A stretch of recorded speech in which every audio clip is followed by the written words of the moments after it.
안녕하십니까. 명품 변호사 TV의 조용주 변호사입니다. 오늘은 책 읽어주는 변호사입니다. 오늘 소개할 책은 대서울의 길이라는 그 김시덕 서울대 교수님이 쓰신 책인데 이 책에 대해서 조금 설명해 드리려고 합니다. 예, 책 나온 지가 얼마 안 됐는데요. 근데 이제 재밌는 거는 이 김시덕 교수님의 이 책 머릿말에 여기 이제 조용주라고 써 있는데 인연이 있어요. 예. 이 김시덕 교수와 함께 그 인천에 수인선길을 같이 걸었던 적이 있거든요. 그래서 이분이 책을 많이 쓰시는 분인데 그 이전에도 서울 선언, 그 다음에 갈등 도시 이렇게 서울을 중심으로 이제 외곽으로 직접 돌아다니면서 그 현장을 사진을 찍고 기록을 남기는 이제 이런 이쪽에 박물학이라고 해야 되나요? 이런 거를 하시는 분인데 이때 인천에 오셨을 때 저랑 같이 인천에서 하루 동안 수인선을 따라 걸어본 경험이 있습니다. 그리고 이분이 일본에서 공부를 하셔가지고 일본인 이야기라는 책으로 두 권을 낸 게 있는데 그 책도 상당히 재미있습니다. 일본이 그 메이지 유신 전에 그러니까 에도막부 시대죠. 그래서 그 시대에 일본인들이 어떻게 살았는지에 대한 또 자세한 이야기들이 있는데 우리가 알지 못했던 일본의 역사, 일본인이 어떻게 살았는지 이런 것도 일본인 이야기에서 이제 알 수가 있습니다. 이 책에서 얘기하는 건 뭐냐면요. 이 대서울이라고 얘기하잖아요. 우리나라가 예전에는 조선시대 때는 한성이라는 성 사대문 안에 작은 이제 도시였지만 이게 도시가 확장되면서 이게 일제시대와 또 산업화 시대를 거치면서 서울은 계속 팽창을 했거든요. 그래서 지금의 모습이 됐는데 원래 진짜 서울은 강북의 일부 지역에 한정돼 있었죠. 근데 이게 일제시대 때 공업화가 되면서 영등포 지역이 강남인데도 들어오고 그 외에 이제 1960년대에 이제 서울이 팽창을 할 때 서울 외곽이었던 양주, 고양, 광주, 시흥, 김포까지 이게 서울에 들어오게 돼요. 근데 이제 거기에 한정된 것이 아니라 서울에서 도로와 철도로 연결된 도시들이 이제 점차 이제 발전하게 하는데 일종의 위성 도시죠. 그래서 서울을 중심으로 아주 광역으로 이렇게 이제 그 도시들이 발전하게 되는데 이거를 이 이제 작가는 뭐라고 표현하냐면은 그 뭐죠? 여기서 이제 표현하는 그 용어가 잠깐만요. 그거 좀 이따 말씀드릴게요. 그래서 이렇게 도로와 철도를 통해서 도시가 발전해 나가는 이런 모습들에 대해서 이거는 의미가 있다고 얘기를 해요. 왜냐면은 만약 내가 인천에 살고 있다라고 해서 인천을 모두 아는 게 아니라 내가 다니는 길, 내가 타는 철도에 따라서 생활의 거점이 이루어지기 때문에 도시는 면보다는 선으로 발전한다고 하는 것이 이 김시덕 교수의 얘기예요. 그래서 이 책을 보면 서울을 중심으로 서쪽, 동쪽, 북쪽, 남쪽 그리고 그거를 철도를 따라서 그 예전에 어떻게 도시가 형성됐고 발전했는지 이런 얘기를 하고 있어요.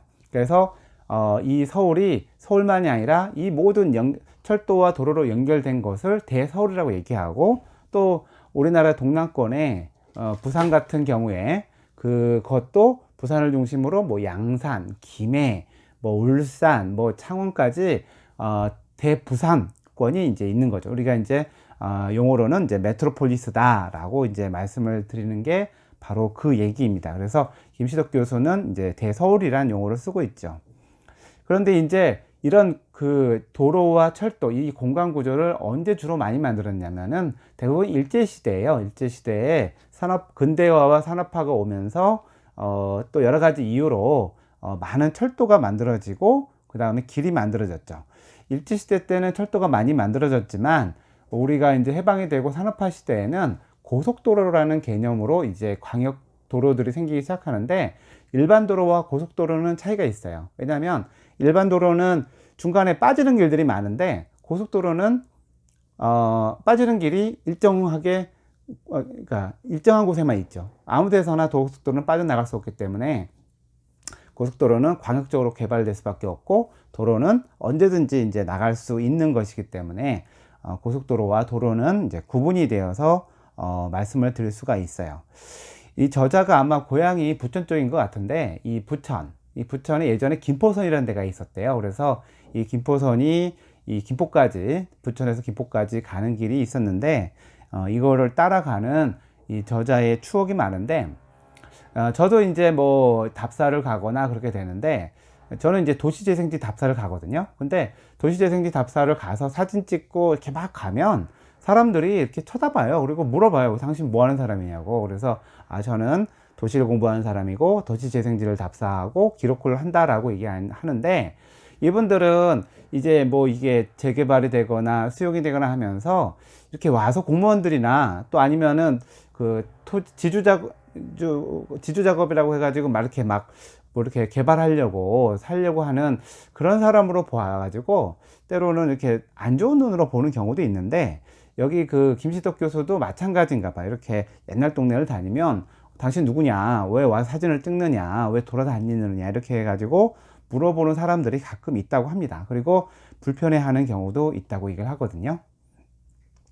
또 이 책에서 이제 자주 나오는 말이 도시 화석이라는 말이 있어요.